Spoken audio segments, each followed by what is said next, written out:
Greetings, sisters, brothers, and kin, and welcome to the 70th Quadrennial Convention.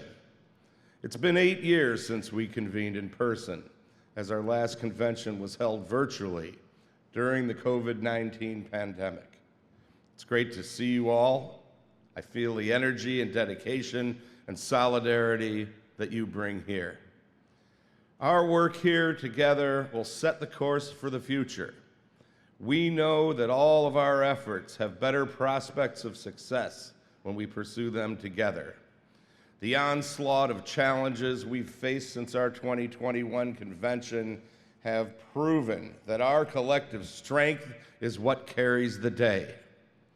Together, we kept members safe at work due to the pandemic. The World Health Organization declared the pandemic was over in May of 2023. And the effects on our daily lives, our families, and our jobs remain significant throughout, and the industries in which we work suffered serious threats. Live events were impossible to hold. Concerts, theatrical presentations, sporting events, and trade shows were prohibited due to the danger posed by crowds. These productions were among the first businesses shut down and last to reopen. In addition, in the wake of the crisis, many employers faltered and some never recovered, going out of business altogether. Motion picture production fared better due to the strict protocols put in place through the efforts of the entertainment unions, who for the first time in history negotiated jointly with the employers, an exercise in solidarity that has continued to benefit us all. A united front of industry workers, solidarity working at its best.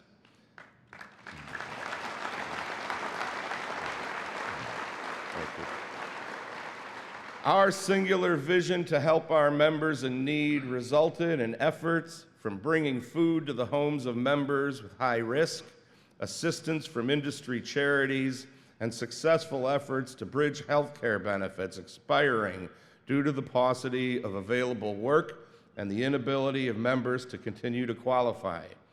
Because the IATSE National Health and Welfare Funds and the motion picture industry pension and health plans have been administered responsibly, there were funds available to bridge these crucial benefits, keeping families secure in this regard. While the pandemic is seemingly behind us now, we learned valuable lessons about mobilization to rise in facing unforeseen struggles and the need for ongoing planning to address an uncertain future. And new challenges and crises would be upon us in short order. On the heels of the pandemic and our employment recovery and motion picture production were two major industry strikes. They were called by the Writers Guild of America, East and West, and later SAG-AFTRA. Leading up to the strikes, work had recovered to a robust pace, setting records for employment. That ground to a halt when the disputes began. Suddenly, unemployment was once again prevalent, and another dire emergency came upon us. Aid and assistance to the membership once again became a major priority, and once again, together, we rose to the task of alleviating hardship for our members. Again, negotiations to bridge benefits took place, and millions of dollars went to the charities that so ably supported us in the past. We provided relief to the extent possible under extremely difficult circumstances, and then it was our turn to bargain.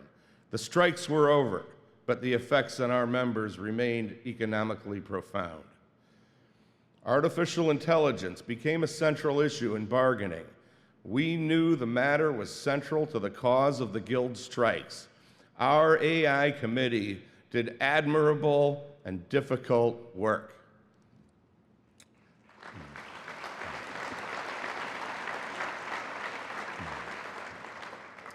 The pre-strike volume of available work in motion picture and TV production has not recovered.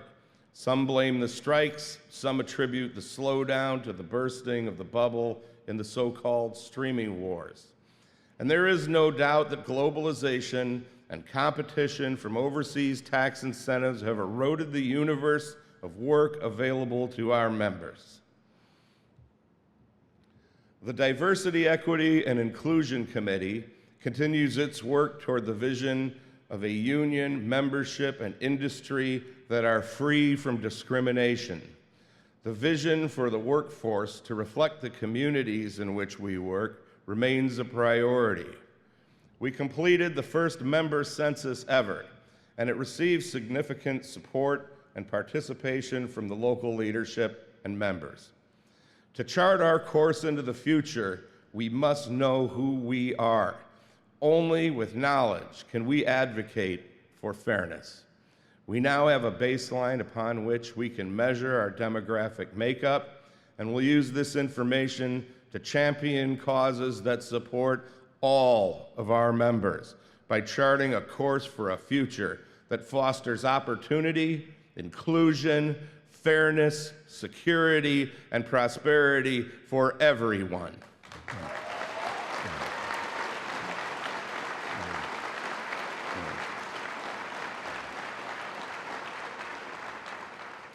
The current executive branch of the United States of America has shut down the government's DEI programs, revoked resources en masse, and leveraged individuals and institutions to do the same.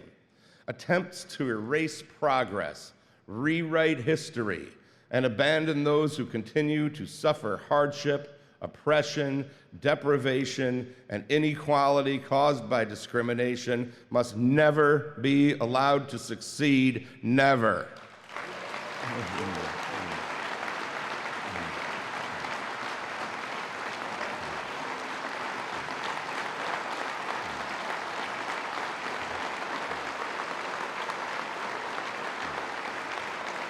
Thank you.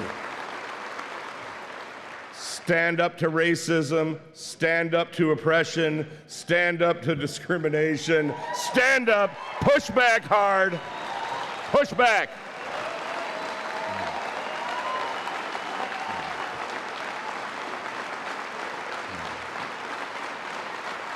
Right.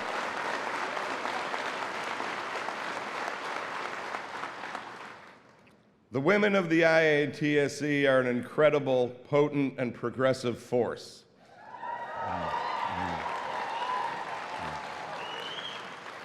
The work of the International Women's Committee engages in numerous efforts aimed at advancing the causes of women in society, the women members of the labor movement and IATSE, and the greater good of the Alliance at large. Educational programs are designed and implemented to enhance the knowledge of women members and leaders. The IWC motivates activism in support of the goals of the union and has become an able force for furthering progress for the causes unique to women in the IATSE.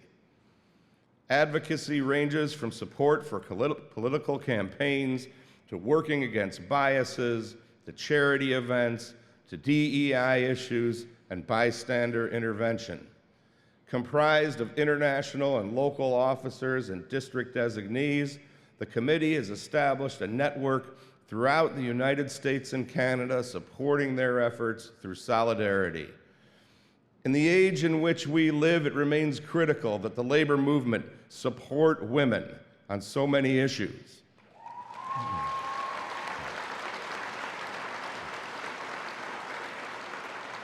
Conservative pressures attempt to tamp down women's voices. The assault on women's rights continues. One of the most abominable acts in our lifetime was the repeal of Roe v. Wade in the case of Dobbs v. Jackson, Women's Health Organization, decided by the U.S. Supreme Court in June of 2022.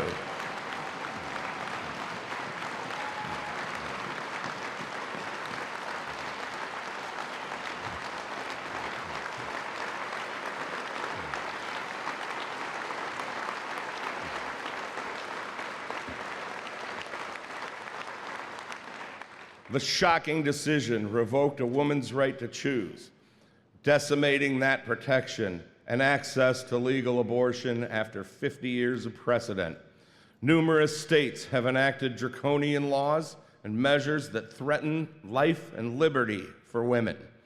Once again, conservative politics have undone hard-fought rights. Decisions by the Supreme Court have proven our fears as ideology and partisan politics overshadow civil and human rights. A woman's body belongs to her, period. No one else.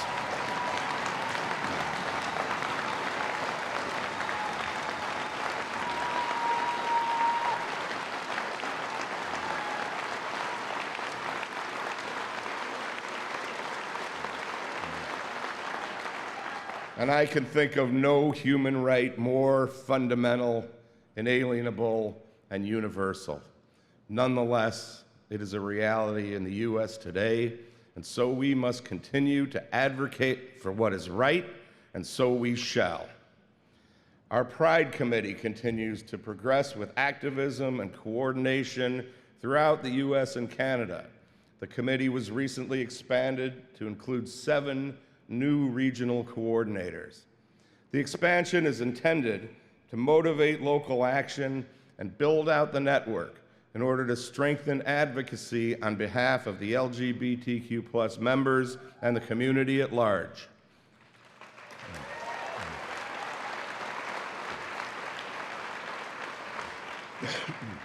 There's more work to do than ever before.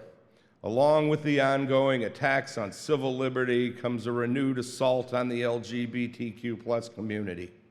Well-resourced and coordinated efforts to roll back hard-fought gains, repeal protective laws, deny health care, and censor education are in full swing. Please listen carefully. We should all be very worried when an establishment can target the inalienable rights of a group of people because of how they self-identify. There can be zero tolerance to hate, discrimination, and persecution, and there can be no choosing which groups of people are designated as less than whole citizens.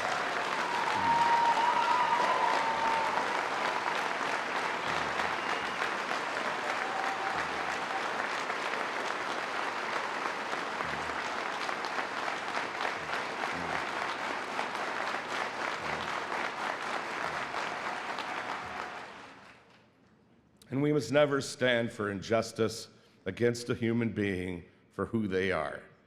Remember that with respect to persecution of DEI initiatives, women's rights, and protection of our LGBTQ+ kin, there are no innocent bystanders. We remain vocal and active opponents to injustice. And if not now, when? And if not us, then who?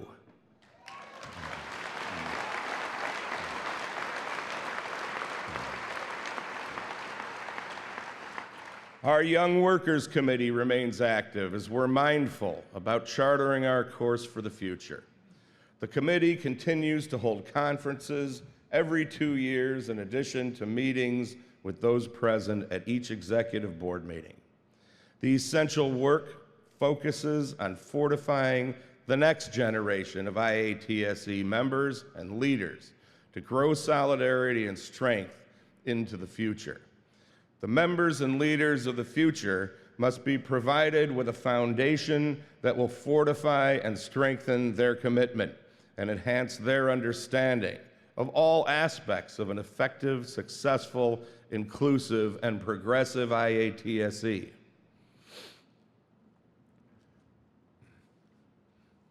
Knowledge of our history, past struggles, successes, and vision for the days ahead are crucial for retaining and building power on behalf of the membership at large. A key part of the mission of Young IATSE workers is to motivate activism, to support their unique skills, efforts, and interests for the benefit of present and future members and their families. Our young workers bring energy, dedication, and intelligence to our efforts and goals.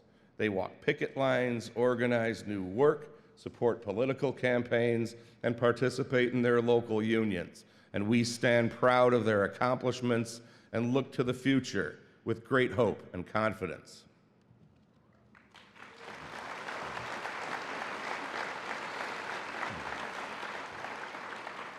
The Stagecraft department is making significant strides. At any given time, there are scores of assignments to assist locals with organizing and bargaining efforts. The department has arranged frequent meetings for the locals to interact and build stronger relationships around common challenges and goals.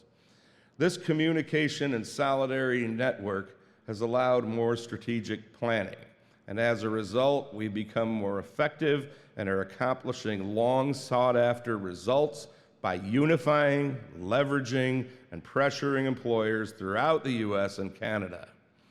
Among the most notable accomplishments is the organizing of off-Broadway theaters.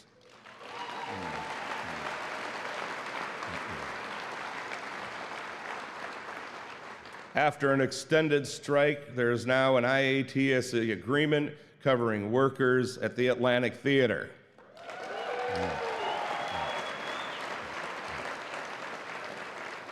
The Public Theater voluntarily recognized the union.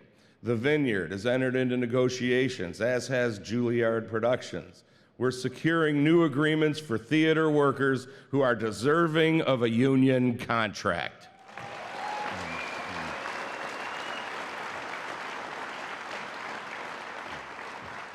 We are also making considerable progress securing agreements with labor brokers and rock and roll work, and there have been a number of mergers and acquisitions in the industry. We have effectively been able to use our leverage and relationships to secure an ever-increasing share of the market.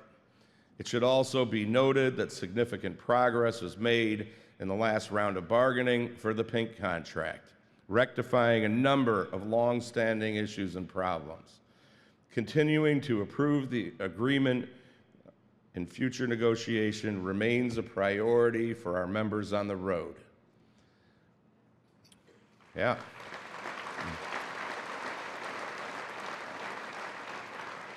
The department continues to pursue opportunities and develop strategic plans with local union cooperation to advance the causes of workers and stagecraft classifications throughout the Alliance. Our work in motion picture and television production has been challenging, to say the least, due to COVID, industry strikes, the recent Southern California wildfires. The volume of work has not recovered to a pre-strike level. As I mentioned earlier, the offshoring of production, caused largely by generous incentives to shoot overseas, is a primary cause of the slowdown, and it is a crucial legislative priority to pass a tax bill.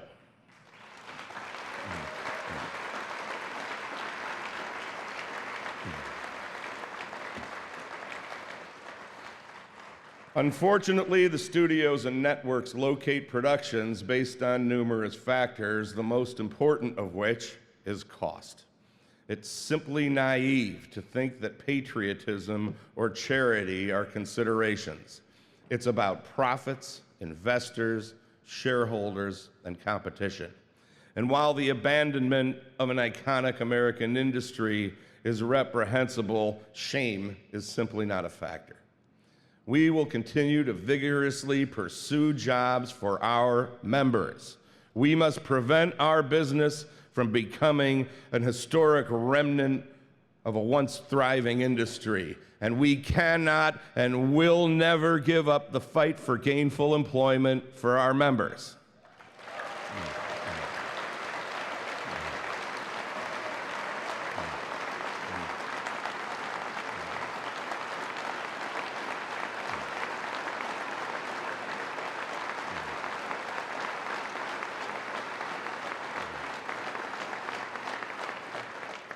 Security and prosperity depend upon it. In the last negotiations with the studios and networks for the basic and area standards agreements, we achieved perhaps the best contract in memory. Healthy wage increases, long sought after protective conditions, unprecedented benefit increases, including new residuals and additional markets, were among the major gains we achieved. This happened because we stood together.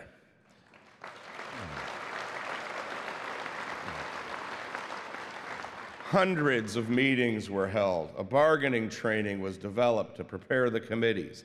Local unions solicited and proffered proposals from the members, and the locals gave frequent updates to the members and supported each other without exception. The process was inclusive, transparent, and effective, and evidenced by overwhelming ratification results for both the basic and area standards contracts, a success. The department continues to organize traditional non-union shows. In addition, we have many successful drives in other areas of the business. Notable among them are campaigns in visual effects, animation, and post-production.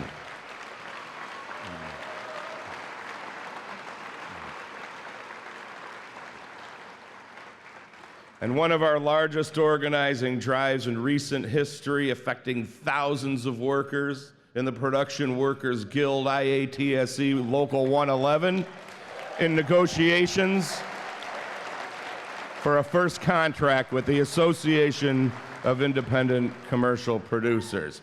Thank you to those that stood with production. Welcome to the IATSE family, sisters, brothers, and kin of Local 111.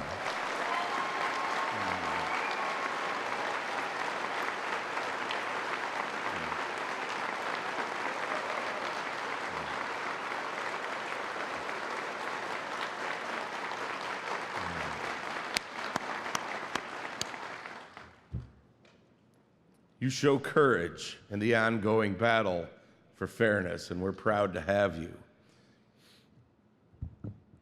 The IATSE Broadcast Department oversees an ever-expanding universe of matters relative to agreements for technicians. In spite of the ongoing transference of rights holders for various sports and markets, the industry is robust. People love their sports and demand high production value that our broadcast members so ably provide. Regardless of the corporate shell game and the complexity of the business's structure, we have consistently found that organizing is the antidote. By organizing the skilled workers required to deliver the best products to sports fans, we leverage the power of the workforce without regard to the employment relationship. From direct employment from a franchise to contracts with prolific labor contractors, they need our skilled, qualified members. There are other unions with agreements to service sporting events. And while it's true that we've endured a number of disputes with other unions, employees are consistently choosing IATSE as their best choice for their union. We continue to organize.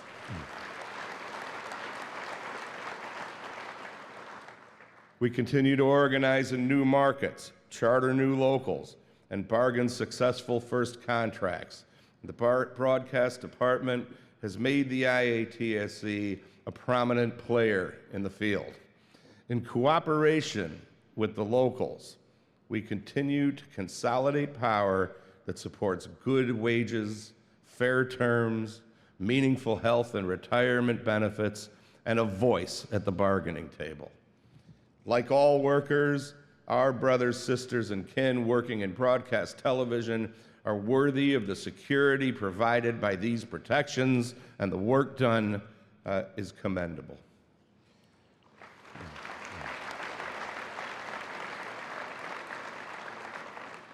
Our communications department is integral in virtually every initiative in which we engage.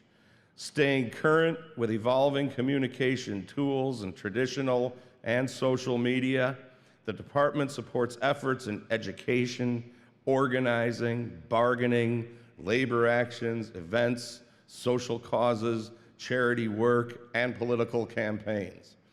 Throughout the pandemic, or when disasters have occurred, the communications department played a central role in connecting affected members to the resources they need to recover. Through this work, we keep the membership informed. Today's communication methods provide a wide variety of ways to engage the members and inform the public about our interests. From writing letters to legislators, to encouraging members to show up at community events, to enlightening and attaching workers to the labor movement and its priorities, the department is continuously hard at work. We have communication strategies around all the programs and goals of the Alliance. A robust communications operation not only informs people and amplifies our positions on the things that matter to our members, it also proves to maximize transparency, unite local unions, and inspire direct member involvement. These activities build on trust and buy-in to a shared vision for the future. In these trying times, with global competition and precarious economic pressures affecting our industry, it is important for us to remain on the international landscape and lead the world on matters of importance to workers in our industries. To that end, the IATSE is an affiliate of UNI-MEI, the media and entertainment sector of UNI Global Union, and I have served as the sector's president since 2018, when BECTU President Jerry Morrissey vacated the seat. In addition, I sit as a vice president on the UNI World Executive Board, representing our industry on general global labor matters.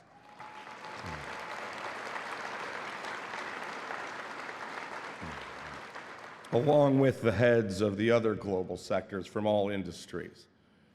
Cooperation and coordination on global labor standards and industry issues such as copyright protection, digital theft, artificial intelligence, regulation, and a host of other matters is critical.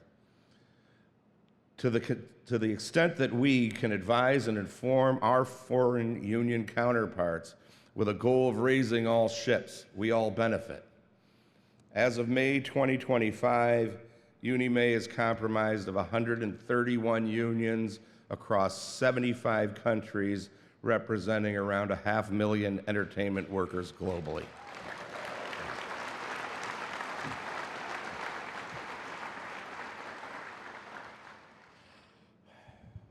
The political situation in the United States is challenging, to say the least.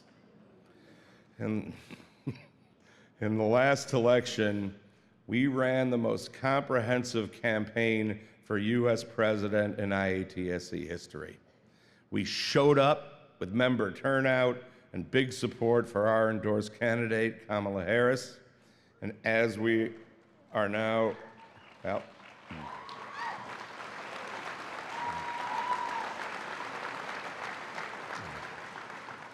And as we are now acutely aware, we did not achieve the desired outcome. But our political department built a national network of local union political organizers, motivated and activated members throughout the country, and worked tirelessly. We cooperated in efforts at the AFL-CIO and at state and local federations and labor councils to combine and maximize resources. This time we lost. Perhaps some people will need to feel the pain firsthand before changing their votes, and it's coming.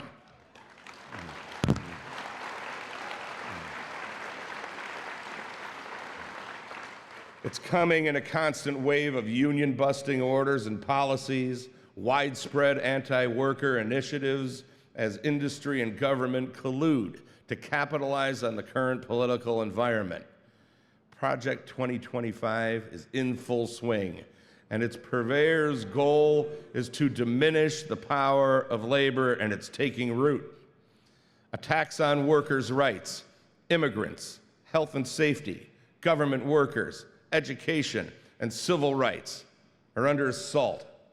Nearly 1 million federal workers were summarily stripped of their legally protected bargaining rights.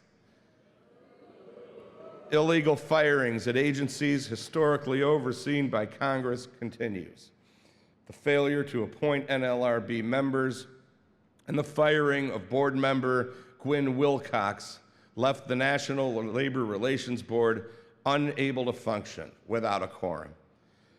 Firings and defunding of important agencies like the Occupational Health and Safety Administration will make work more dangerous and negligent employers less accountable. And decisions by the conservative Supreme Court majority are undoing decades of precedent, especially with respect to matters of presidential authority and issuing decisions that reek of partisan politics. Checks and balances between the three branches of government are teetering on the precarious edge of a crisis. The department will continue its work to advocate for the members' interests. There's important work to do on supporting tax incentives and passing a bill into law. And I have already met with numerous members of Congress on both sides of the aisle to explain our issues. We continue to work with our sister unions in supporting PATPA, the Performing Artists Tax Parity Act, so that our members can once again deduct tools and other costs required to work.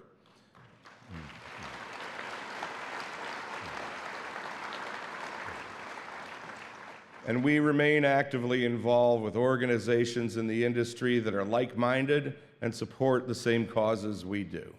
We work closely with the AFL-CIO on an abundance of issues related to workers' rights, labor laws and regulations, civil rights, and other affairs. I also remain actively engaged as a vice president on the AFL-CIO Executive Council in concert with the leadership from the other unions, piloting the ship through some of the roughest waters the labor movement has ever faced. Some see these threats to labor as existential, and if that's the case, we'll all need every tool at our disposal. Political activism is a tool in our belt. It's a way to influence the financial and social condition for our members away from the bargaining table. If we don't engage politically on their behalf, we're simply negligent. The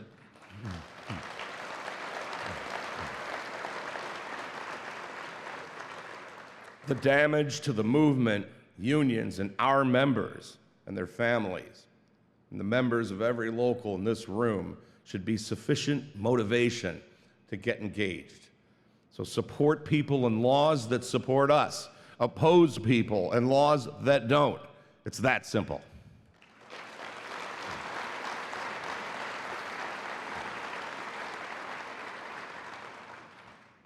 The IATSE Education and Training Department is second to none in the labor movement.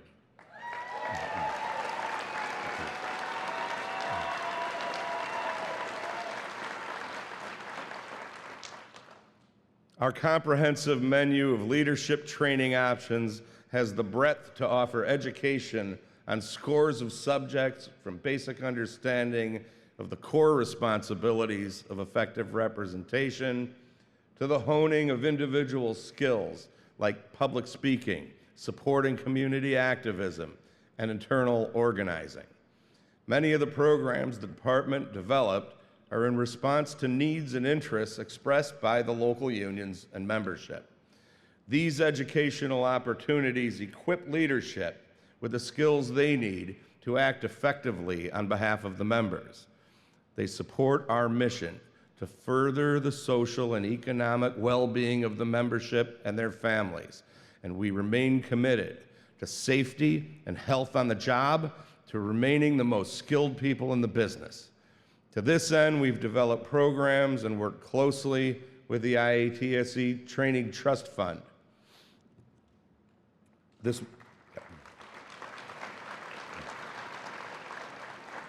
And while many locals have resources and run excellent programs of their own with which we coordinate, there are many locals that need this support.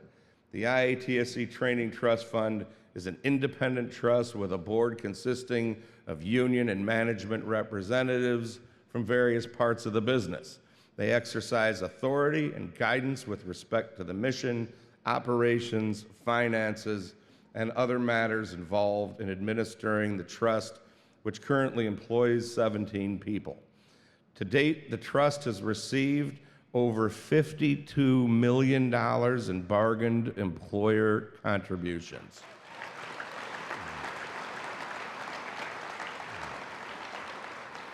It's reimbursed 547,000 craft skills and safety courses and spent over $36.5 million on programs. Over $10 million has been reimbursed to members acquiring craft and safety certifications. Money well spent to ensure our members have the required and recognized certifications to keep them qualified and current and credentialed experts in their field.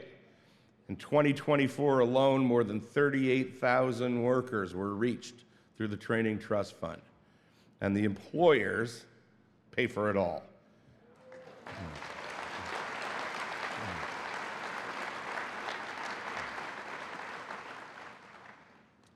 Our Canadian Affairs Department remains active and effective. In addition to ongoing organizing in traditional crafts, including stagecraft, motion picture production, equipment suppliers, front of house, movie theater employees, we are experiencing steady success organizing large targets in animation, visual effects, gaming, cultural workers in museums and art galleries.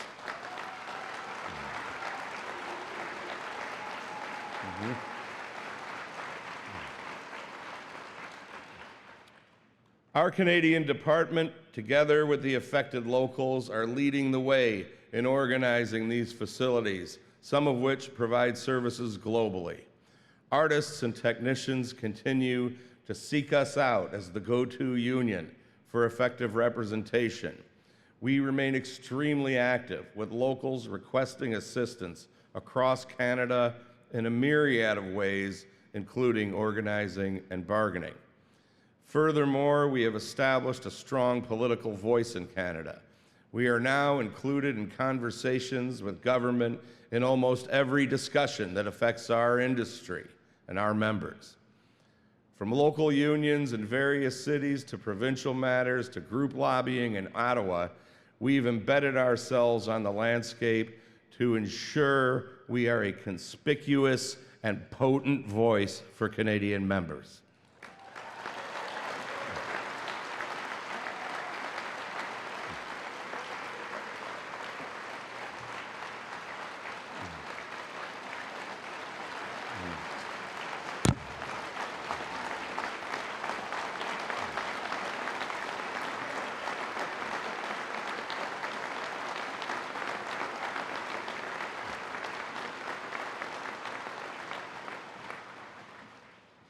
We have over 32,000 Canadian members who are our family. Their leadership's commitment to the members and the tremendous work they do is simply exemplary, and it strengthens us all. Our identity and history as a great union will forever include the unbreakable bond we share. I am proud and thankful for what we have done together in our shared vision and for your loyalty and friendship over the years. Please, yes.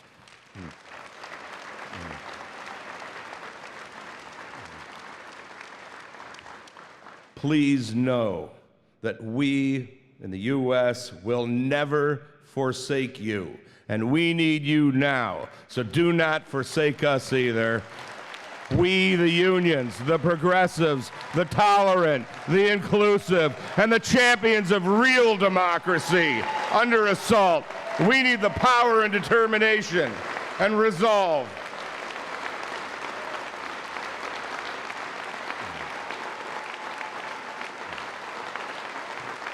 And we will never adopt, endorse, support, espouse, or purvey the insulting remarks and haphazard economic attacks against your great nation. You cherish your sovereignty.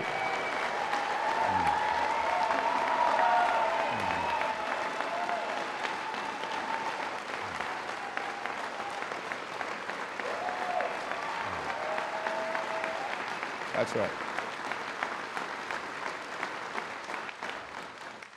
And you cherish your sovereignty as well you should, and with good reason. You remain proud as well you should. And I remain proud that we, assembled together today here in this room, are unified behind justice and fairness. American and Canadian sisters, brothers and kin, family. Neither the border between our two nations nor the rhetoric from the forces that seek to divide us will succeed.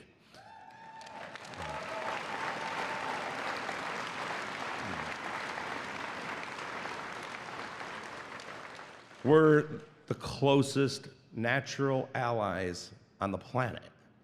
We are loyal to each other, we protect each other, we trust each other, and we will always have each other's backs.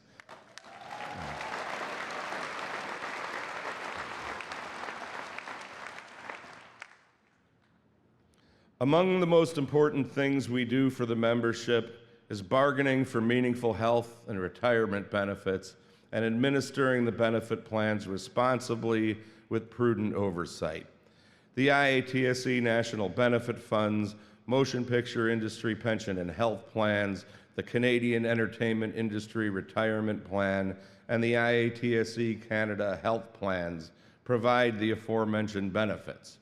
The plans are generally designed to accommodate contributions on behalf of an individual from numerous employers.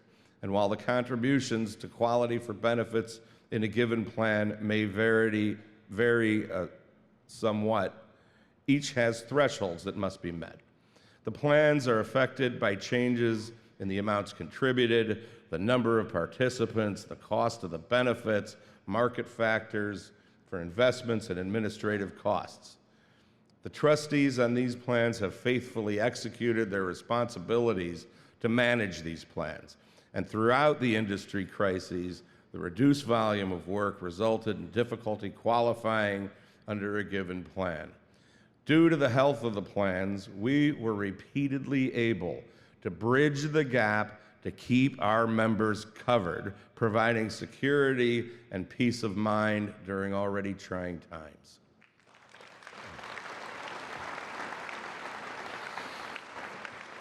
The International also procured a member assistance program for smaller locals.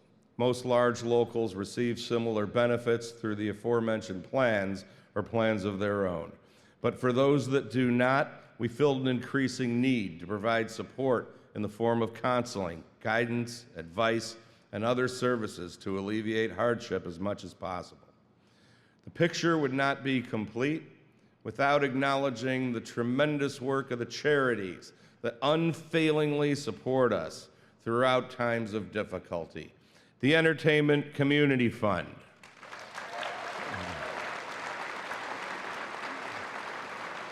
the Motion Picture and Television Fund, and the Actors Fund of Canada. They are there for us at the ready to help our members, and we owe them a debt of gratitude. In addition, our own charity, the Walsh Totola Spivak Foundation, has been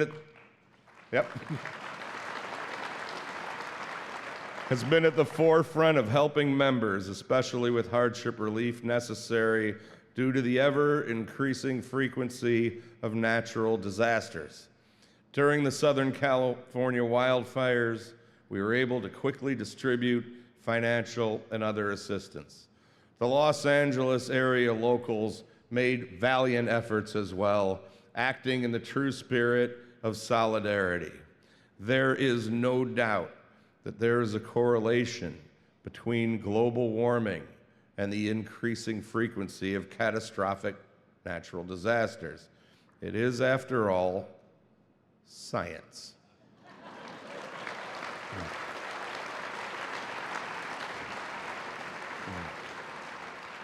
Which brings us to the need for preparation and preparedness. The Disaster Response Committee is positioned to coordinate logistics and resources to help our members in these unforeseen situations. Working together with affected area locals, the Walsh-Totola Spivak Foundation, and local authorities, the committee works to quickly provide help to members in need. We must also do our best to be part of the solution, and our Green Committee has implemented initiatives to that end. Advice on sustainability efforts at home and on the job are being shared. Various local unions have established their own committees and are becoming engaged in a cause that bears heavily upon all of us.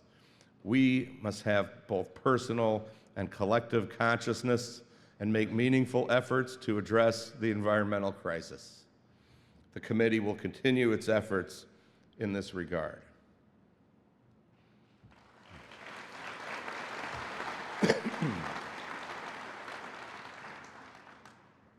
We must continue to focus on the critical matters at the core of remaining an effective union.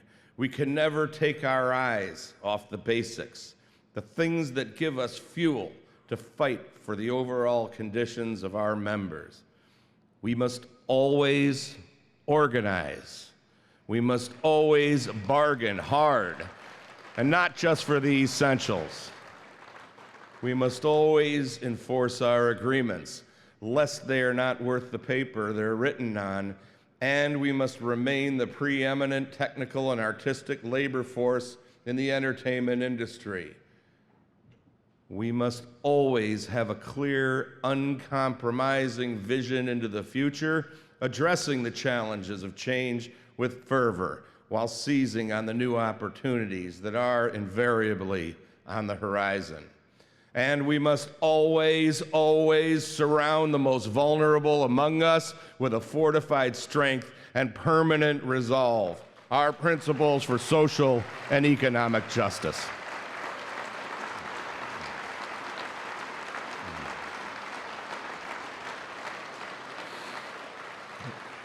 The purveyors of greed and the enemies of fairness keep a keen eye on our fortress.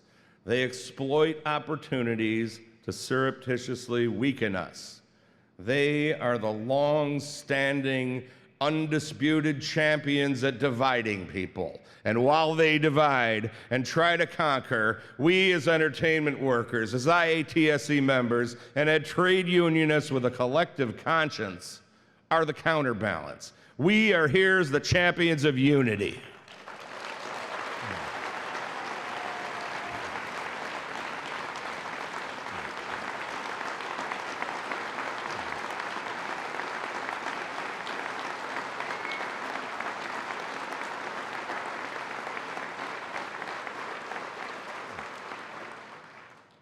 Some would argue that the difficulties we've endured and all the recent challenges posed to us are among the greatest in our history.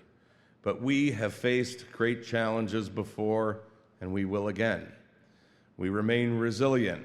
That's right, sisters, brothers, and kin. In spite of it all, here we stand, together assembled, with power, resolve, dignity, and purpose.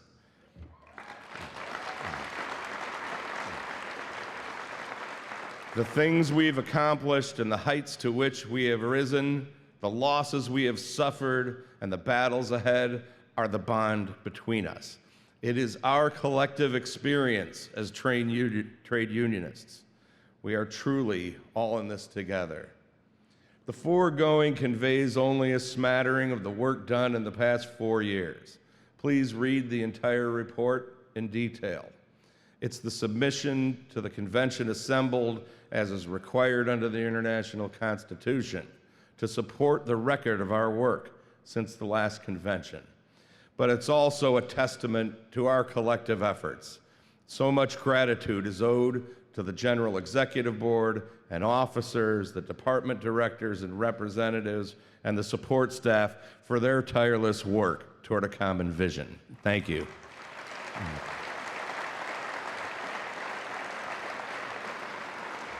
guys.